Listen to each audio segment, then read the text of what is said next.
Bom dia, boa tarde, boa noite a todos e todas. Sejam muito bem-vindos e bem-vindas a mais uma aula de história, para a nossa terceira aula aí de Segunda Guerra Mundial, beleza? Bem, turma, na aula passada a gente trabalhou sobre a criação, esse avanço alemão em território europeu, as alianças, né, diplomáticas internacionais com o Japão, com a Itália, mostramos então o fracasso da Liga das Nações, ficou bem claro esse fracasso. E aí, ao final, né, quem estava ao vivo, eu mostrei um vídeo do Netflix que mostra, né, de maneira colorida até, né, obviamente, modificada por computador, colorida por computador, e a gente acompanhou de maneira mais detalhada, né, esse avanço alemão na Europa. E a gente consegue perceber aqui por esse mapa, e eu também já mostrei isso para vocês na aula passada, mas vou começar a aula de hoje a partir dele. Você tem aqui os motivos, né, da humilhação que a Alemanha tem após o Tratado de Versalhes. Né? Você tem aqui a dissolução do Império Austro-Húngaro. Você tem a Tchecoslováquia, né, pegando grande parte da Alemanha e o grande problema, né, o grande ranço, a Polônia. A Polônia ela vai ser esse grande ranço aí da Alemanha, porque a criação do Estado da Polônia divide, né, a Alemanha de um lado e a parte oriental, né, a Prússia Oriental do outro. Então perceba, para a Alemanha entrar em contato com a Prússia, com uma região que é sua, precisava de permissão da Polônia. E é um estado de maioria judia, né, de maioria de judeus. Logo, então, consequência disso, é mais uma motivação, mais um discurso do Hitler para perseguir judeus. Você tem lá, os judeus tomaram conta da Polônia, toda aquela lógica lá de conspiração, né? Aquela narrativa conspiratória, que os judeus tomaram conta da Polônia e eles estão evitando o crescimento da Alemanha, e os judeus também tomaram conta da Inglaterra e da França, que nos humilham, enfim. Né, toda aquela narrativa, beleza? O pessoal aqui tá entrando, né? Meio atrasado. Fala aí, pessoal, que tá entrando agora, né? Entrou bastante gente aí no meio da explicação. Eu praticamente vou iniciar a aula agora, tá? Tratando sobre o avanço alemão durante a Segunda Guerra Mundial, né? Esse avanço que vai ocasionar, né? Vai ser inevitável a proclamação de guerra contra a Alemanha. Bem, bora lá. Aqui, né, o Hitler com alguns dos seus comandantes, né, gente da elite, integrantes da SS, para comandar esse avanço alemão. Aqui, então, o avanço alemão. Isso aqui a gente viu no vídeo da aula anterior, né? Essa busca do espaço vital, né? Essa questão do pan-germanismo, então, o pan-germanismo atrelado ao militarismo. Então, a Conferência de Munique foi a última concessão feita pelos países Inglaterra, França, pelos vitoriosos da Primeira Guerra Mundial, aqueles que executaram o Tratado de Versalhes. Falaram, né, Hitler, a gente vai permitir, mas vai ser a última. E aí você promete para nós que você não vai ter nenhum interesse a mais aí, nenhum tipo de território na Europa.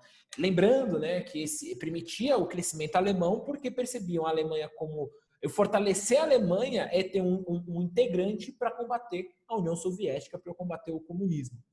Então foi lá o Chamberlain, né, teve a reunião com Hitler, assinou aquele documento e ele chega na Inglaterra achando que o Hitler ia a ideologia nazista até parece que era a ideologia nazista, ia respeitar qualquer tratado internacional. Eles não respeitam nenhum tratado internacional porque eles se consideram soberanos, se consideram humanos melhores do que qualquer outra raça que habita nessa terra. Logo, eles não têm nenhum remorso, nenhum tipo de peso na consciência em quebrar esse acordo, como vai acontecer. A Polônia, né? Hitler tem interesse na Polônia, como a gente viu, e essa invasão da Polônia que vai gerar essa guerra, tá? O início da Segunda Guerra Mundial. No entanto,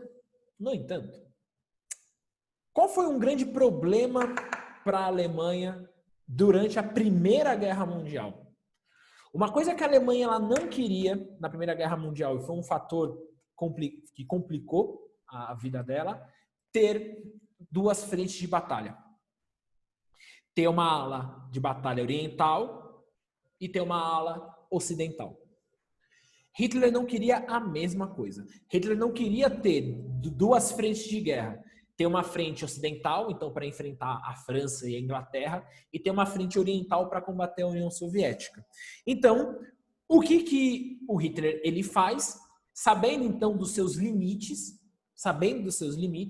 o que ele promove? Um acordo de paz com a União Soviética. O famoso Tratado de Não Agressão entre a Alemanha e União Soviética. E aí o mundo ocidental vai abaixo, né? O mundo ocidental, né, a França e a Inglaterra falam, não acredito. Desculpa, né? Puta merda, meu Deus, já era. Porque a Alemanha crescia, queria exército, tanques, aeronáutica, né? As forças armadas nazistas crescendo. A Alemanha e a Inglaterra permitindo, falando, beleza, vai combater a União Soviética. A Alemanha está crescendo, né, rumo ao Oriente. E aí faz um tratado de não agressão com a União Soviética. Aí, meus amigos e amigas, era questão de tempo da Alemanha, né, ou colocar os seus canhões em direção à França e à Inglaterra. Tá? Hitler invade a Polônia, aí a Inglaterra declara a guerra, a França declara a guerra, tá? A Polônia ela é dividida entre soviéticos e nazistas, né? A Polônia é dividida, e aí você tem um massacre, um famoso massacre de Katyn na Polônia, poloneses que resistiram ao avanço soviético, tá aí esse massacre, né? De pessoas que se oporam à chegada soviética, né? No estado da Polônia. O início da guerra está lá, né, o estopim. Dia 1º de setembro de 1939 é declarada a guerra entre Alemanha, França e Inglaterra. Tá? É dado início à Segunda Guerra Mundial. Beleza? Esse slide aí, turminha, tem lá no vídeo, tratei lá, né? Enfim, mas pode tirar print, não sei se alguém está copiando, enfim. Se alguém estiver copiando, eu dou uma esperada. O interessante é isso, que o Tratado de Não Agressão entre a Alemanha e a União Soviética foi antes, obviamente, de invadir a Polônia, foi antes. Então, assim, a Inglaterra e França falou, cara, erramos. Chamberlain ficou assim, ficou envergonhado. Munique, o Tratado de Munique, que ele falou que era a garantia de que a Europa não ia entrar em guerra, ela ficou com um termo pejorativo na época, o termo Munique. Né? Ficou um termo pejorativo de covarde, de fraco, né? De não querer enxergar a realidade. Né? Durante a Segunda Guerra Mundial, o Munique começou a ter esse termo pejorativo. Tá? Tá aqui, né? As charges da época, né? São sempre legais de a gente acompanhar, de a gente ver, né? As obras de arte da época. Tá aqui, né? Esse do casamento é o clássico, né? Você tem aqui o casamento entre Hitler e Stalin, né? O Stalin com a carinha fofinha. Aqui você tem um bolo, né? Do casamento, né? A suástica e a foice e o martelo. E aqui essa charge, né? Feito no Brasil, tá lá o Hitler. Boa ideia, ninguém conhece as nossas intenções, hein? É verdade. O Stalin responde, é verdade, nem nós. Essa charge aqui, né, você tem uma adaga, essa adaga aqui é sinônimo de traição. Essa arma branca, ela é sinônimo de traição, a adaga. Então dá para entender o que é o seguinte, essa paz entre os dois vai durar pouco. Né? Vai durar pouco. Aqui você tem esse acordo, em 19 de agosto, você tem um acordo de crédito alemão e soviético, a Alemanha empresta dinheiro para a União Soviética, 200 milhões de marcos, né, para o Hitler garantir que a União Soviética não vai atacar, vai respeitar essa declaração de paz. E esse dinheiro vai ser fundamental, né, para o Stalin fortalecer as suas tropas para um ataque alemão iminente. No dia 23 de agosto de 1939, você tem o Pacto de Não Agressão, né, assinado, o Ribbentrop-Molotov, né, o Pacto de Não Agressão entre entre os dois, né? Ribbentrop e Molotov. Ribbentrop e Molotov são os nomes dos representantes, né, dos diplomatas que assinaram. Logo, uma frase, né, uma frase muito importante, uma frase assim de um historiador muito lido, né, pelas pessoas, né, a frase que eu vou colocar aqui para vocês: o sentimento de revanche é maior do que as divergências ideológicas. Quem foi o historiador que escreveu isso? Eu. Uma frase é minha. Esquece historiador importante, não é? Tá bom? Professor, nessa época a Getúlio vai... Sim. A gente vai ver Getúlio, tá? Sentimento de revanche é maior do que as divergências ideológicas. Você tem a questão ideológica, né? O nazismo de direita, pelo amor de Deus. O nazismo de direita, União Soviética de esquerda. No entanto, senhoras e senhores, as marcas da Primeira Guerra Mundial são muito mais fortes. O sentimento, o ódio, a raiva do que acontece na Primeira Guerra Mundial são maiores. Bem, então, o foco vai ser, primeiro foco, né, aquele que está do ladinho da Alemanha, a França, né? O ataque alemão à França. Essa foto aí é bem imponente, né? A foto do Hitler e suas tropas, né, seus integrantes, né, da elite do partido nazista, chegando, né, andando por Paris, tá? A Alemanha invade a Polônia dia 1º de setembro e ela inicia a grande tática, né, do exército alemão, essa guerra relâmpago, né? Eu não vou saber falar, acho que é aquele Blitz, sei lá, Blitz, alguma coisa assim em alemão, a guerra relâmpago, esse bombardeio das cidades, né, esses ataques. E eram ataques, assim, avassaladores, esses ataques da Alemanha. Porque a Alemanha, ela queria ter uma guerra rápida, né, queria vencer na ala ocidental o mais rápido possível. Porque ele sabia que existia um limite aí de forças. Ele mesmo sabia que a Alemanha ela ia conseguir suportar de 2 a 3 anos. Portanto, era fundamental os recursos de petróleo, minério e comida. Tá? Comida para eu conseguir manter os soldados. Os ataques eram feitos da seguinte forma, né? Era utilizado de tudo. Eram primeiro os aviões, a Luftwaffe, aí, tá? A Luftwaffe, acho que fala assim. Ou você não fala, Dani, vocês acreditam, tá? No meu alemão aqui. Você tem o bombardeio o bombardeio alemão no território. Então, para já prejudicar o território que está tentando se proteger, então nesses ataques, nesses bombardeios, se destroem tanques, se destroem armas, soldados. Vem os Panzers, que são os tanques ultra rápidos, ultra modernos para a época, né, todos avassaladores. Atrás, os soldados, depois dos tanques, os soldados, os militares. E se for uma região marítima, se for uma região que tem como é possível um ataque marítimo, o Hitler também colocava em prática. Então, assim, é um ataque quádruplo. São 4 formas de atacar. Beleza? Tá? De todos os meios possíveis. Obviamente, os lugares que ele chegava, né, que ele invadia, que ele conquistava, principalmente com famílias judias, ele retirava todo o dinheiro, todos os pertences, né, invadia as casas. Tem a criação dos guetos, que a gente viu lá quando a gente tratou da questão dos judeus. A Alemanha com o objetivo de tomar Paris vai contornar a linha Maginot. E aí, na próxima slide, eu explico essa linha Maginot. Hitler consegue contornar a linha Maginot e toma a França em junho de 1940. É tomada a França se rende às forças nazistas.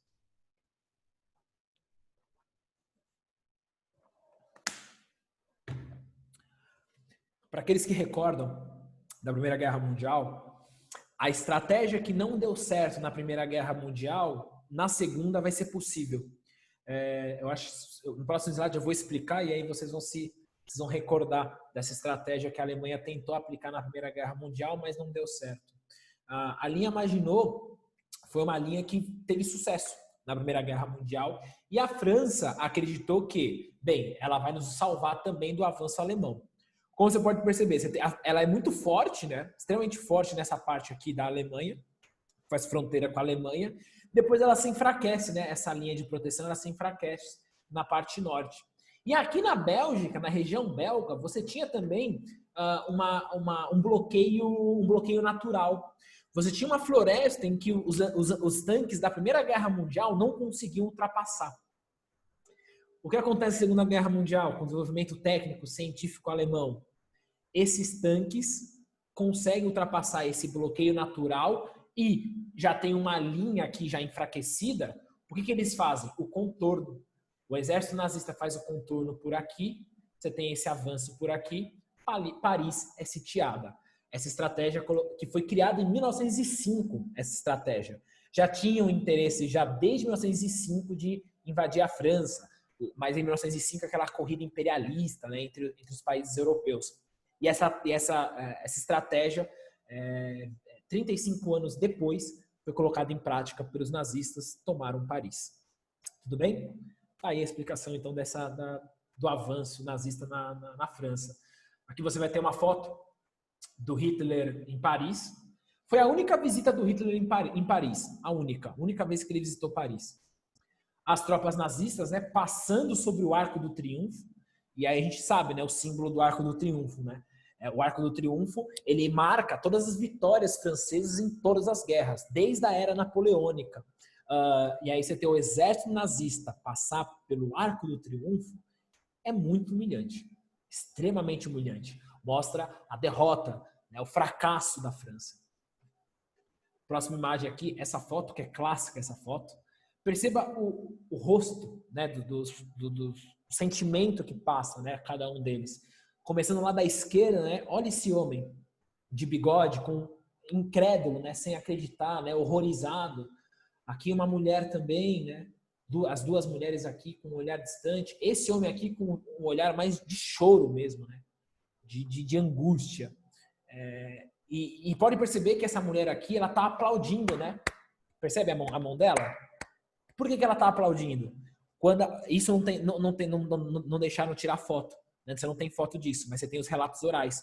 Enquanto que o exército nazista passava, soldados apontavam armas para os civis franceses aplaudirem. Seriam obrigados a aplaudir. Olha a humilhação do que o parisiense passou. Né? Bem, a França ficou dividida dessa maneira.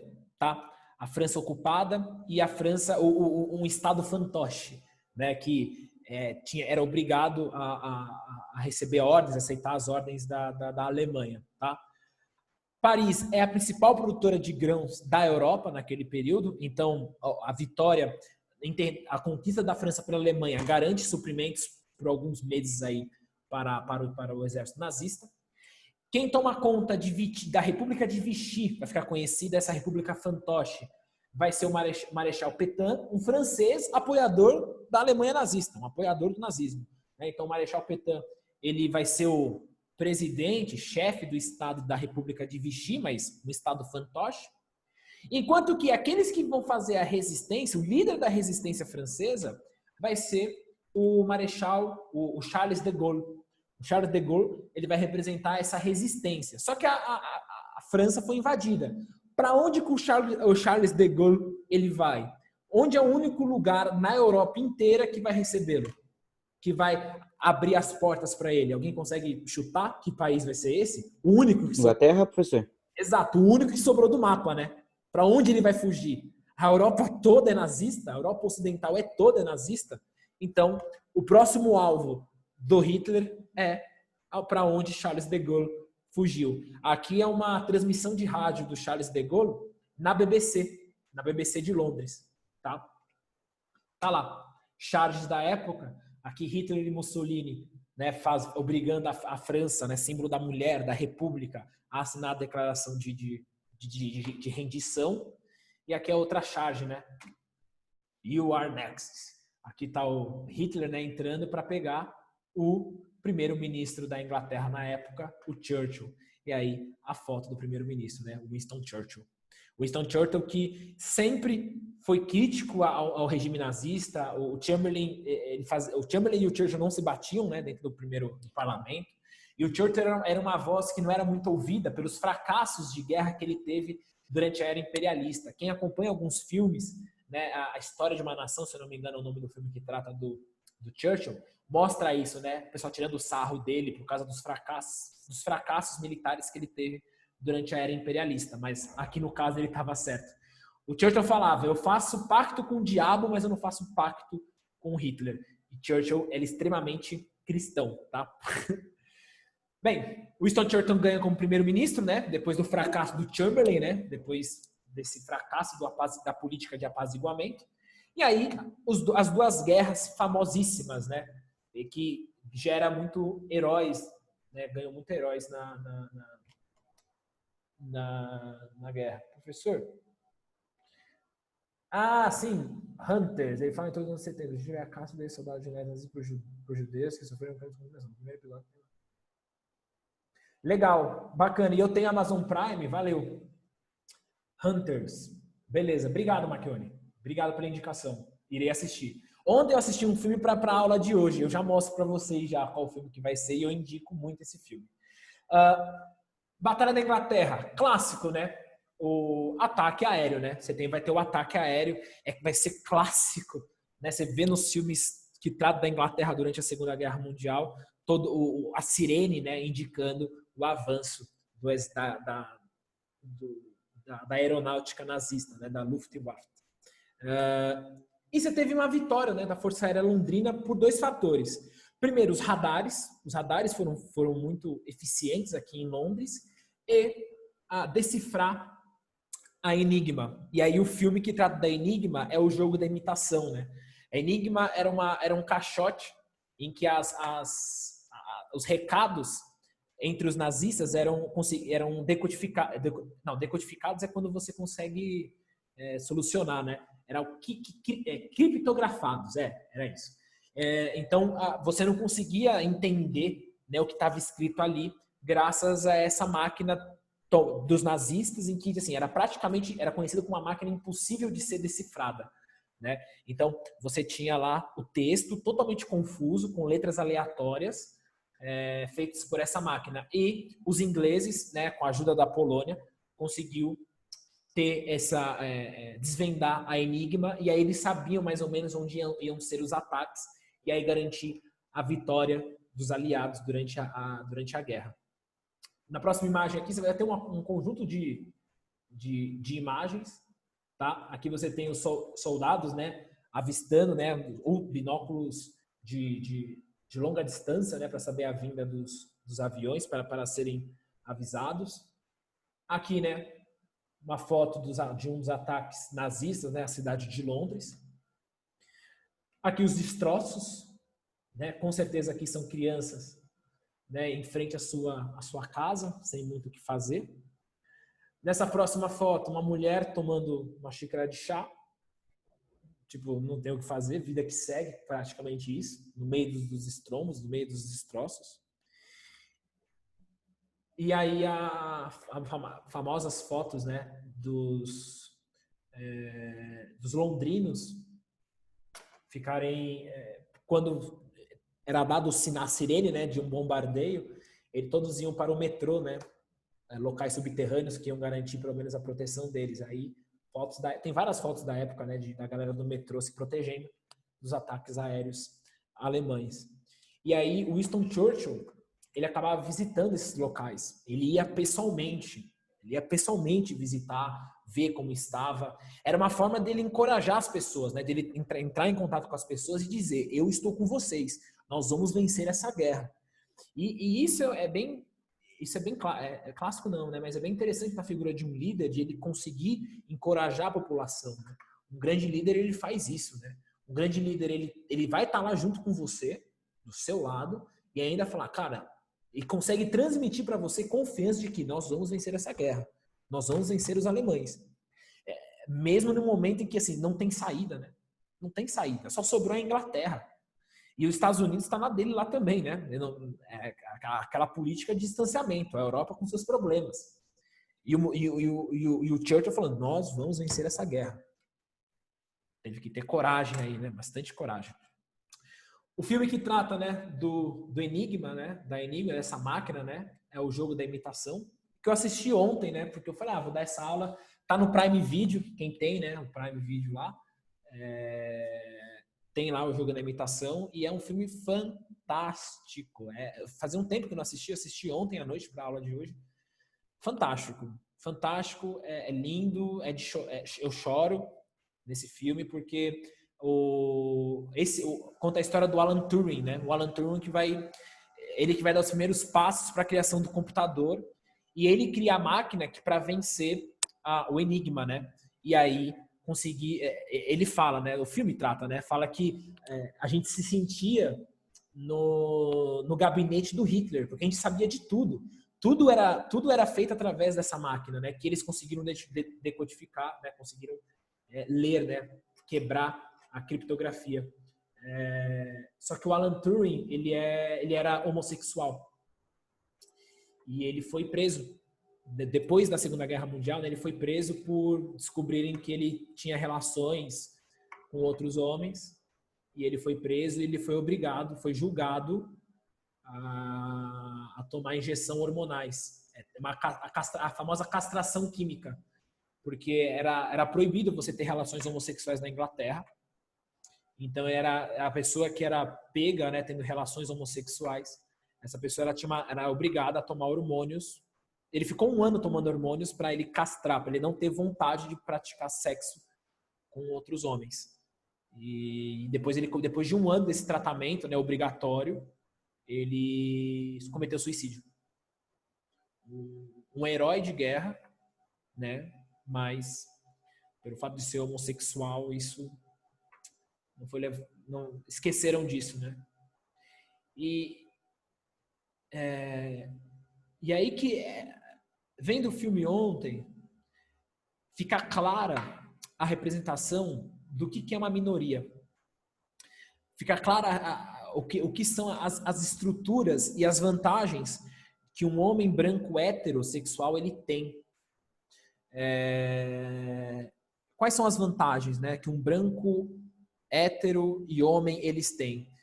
Porque nessas 3 características, se você se enquadra, em nenhum momento da história se criou teorias para diminuir um homem hétero e branco.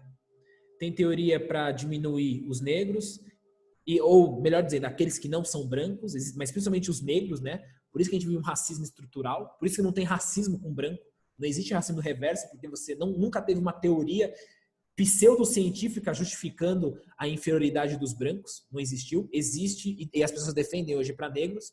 Existem teorias para diminuir a mulher e existem teorias para diminuir para aqueles que são homossexuais. É esse o sinônimo de minoria. Não é algo em relação à quantidade. A questão maioria e minoria. No Brasil, você tem uma maioria de negros e uma maioria de mulheres.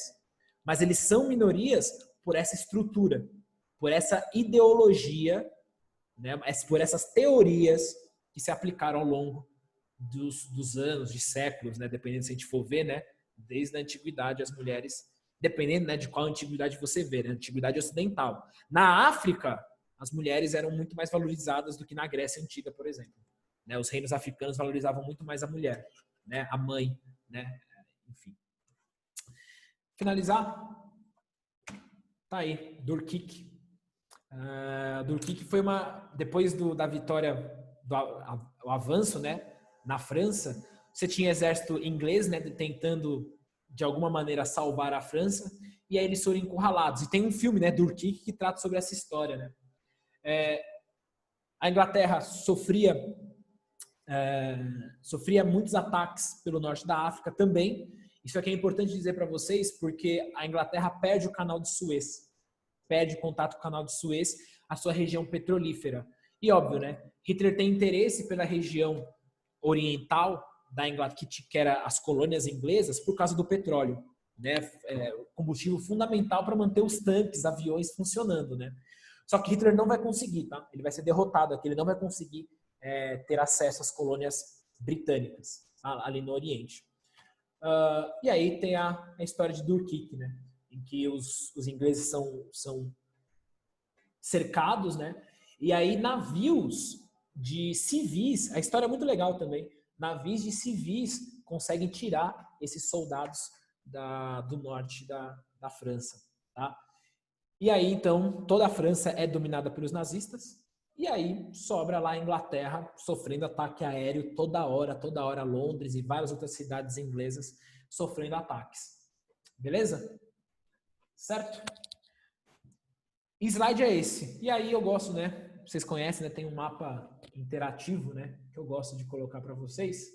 Esse mapa é famoso, né? Esse mapa é mó legal, que mostra pelo menos eu gosto, que mostra o avanço alemão, né? Esse mapa conta a história da Segunda Guerra Mundial, né? Fala sobre esse... peraí. Deixa eu interromper porque eu não mandei para vocês com... Isso, agora vai. Senhor, esse aí não é o vídeo que você mostrou pra gente na aula do nono ano, eu acho?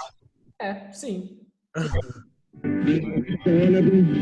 habe Sie erst heute Morgen um 3 Uhr einberufen können. Dank der Organisation, Flugzeuge, Leitstelle, Kraftwagen ist es gelungen, einen großen Teil der Abgeordneten rechtzeitig heranzubringen.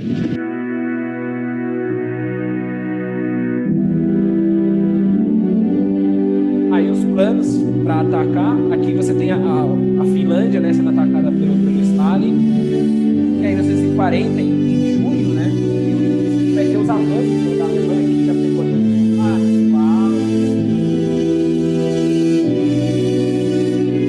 Noruega declara a guerra, a Alemanha invade a Noruega. Aí o avanço da França.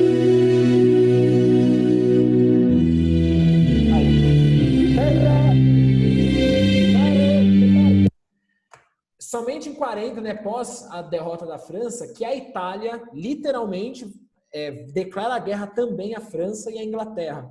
E aqui, eu esqueci de comentar com vocês, perdão. Aqui é o chifre da África, tá? Aqui é o chifre da África, domínio italiano, né? E aí você vai ver que a Itália vai perder esse domínio aqui facilmente. O exército italiano é muito fraco, tá? O exército italiano é muito fraco. O manda-chuva mesmo é o exército nazista. Não.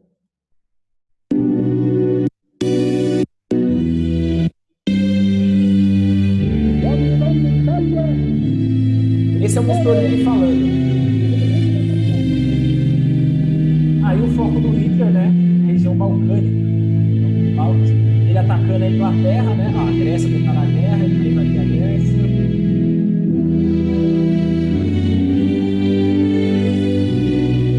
Perceba aqui na região norte, a parte norte aqui, você tem derrotas também do exército nazista. É óbvio, é uma guerra, né? Só vitória.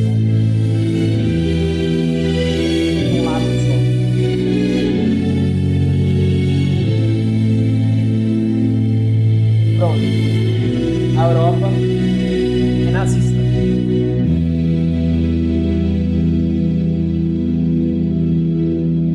O mundo ocidental sob domínio nazista.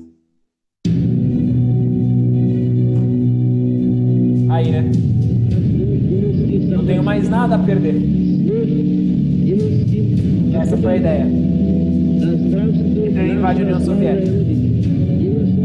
Os motivos dessa invasão e as consequências, né? A gente vê na quinta-feira. Beleza? Falou. É isso. Te cuidem. A Suíça, a Suíça, ela é uma região de negócios, tá? Todo mundo fala, nossa, a Suíça ela ficou neutra na Primeira Guerra, ficou neutra na Segunda Guerra. Por quê? Porque era uma região em que os encontros aconteciam, tá? Era onde as regiões, diplomatas soviéticos, diplomatas italianos, nazistas e ingleses se reuniam na Suíça. Então era necessário um local seguro, neutro, para certos acordos, né? Que teve vários acordos durante a Segunda Guerra Mundial entre as nações rivais. Durante a guerra, turminha, você tem regras. Né? Quem conhece um pouco aí de história de guerra, né? Eu sempre lembro do Joaquim, quando eu trato de guerra, o Joaquim gosta muito disso. O Joaquim tá aí? Tá aí. Dentro da guerra você tem regras. Dentro da guerra. O que você pode fazer, o que você pode atacar, onde você não pode atacar. E aí esses acordos eram feitos ali na Suíça. Tá? É isso, turma. Valeu. Obrigado, viu, pela atenção. Espero que tenham gostado, pelo menos, né? Achado interessante. E é isso aí. A gente se vê na quinta-feira. Tá bom? Beleza, professor. Até mais. Até mais. Falou, professor. Falou, professor. Te cuide. Ô, professor, só uma pergunta antes. Diga, olha, quase. Você acha que a Alemanha poderia vencer a guerra se não fosse o Japão?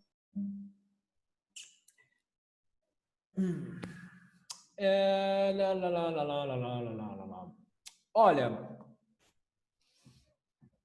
não, olha, eu vou ser muito ousado de dizer, será?